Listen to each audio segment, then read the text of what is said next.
Malam ini Dewa Cerita kita akan membahas isu konspirasi. Karena film Titanic sempat tayang kembali di bioskop, maka kita akan membahas isu tenggelamnya kapal Titanic. Karena banyak kejanggalan yang terjadi dari tragedi tenggelamnya kapal Titanic. Beberapa contoh kejanggalan yang terjadi adalah kurangnya ketersediaan kapal sekoci dan kurangnya pemahaman awak kapal cara menggunakan kapal sekoci.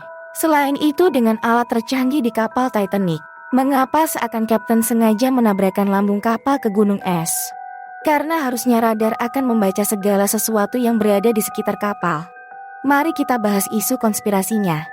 Semua bermula pada tahun 1911, Undang-Undang The Fed diperkenalkan kepada anggota Kongres Amerika Serikat.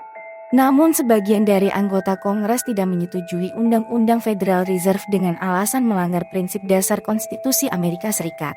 Pada tanggal 10 April 1912, kapal termewah dan tercanggih di zamannya berlayar perdana. JP Morgan mengundang para anggota Kongres yang tidak menyetujui Undang-Undang Federal Reserve menjadi tamu kehormatan kapal Titanic. JP Morgan pemilik tidak langsung kapal Titanic melalui anak perusahaannya, sehingga JP Morgan memiliki akses untuk tamu-tamu VIP. Namun pada hari keberangkatan kapal, JP Morgan tidak jadi ikut kapal Titanic dengan berbagai alasan yang cukup dikenal. JP Morgan tidak sehat dan ada juga yang mengatakan JP Morgan sudah mendapatkan peringatan tentang bahayanya rute perjalanan kapal Titanic. Yang paling unik, sebelum atau pas hari pemberangkatan, kapal Titanic didaftarkan asuransi senilai 1,5 juta pound sterling dengan nilai tanggungan 5 juta pound sterling.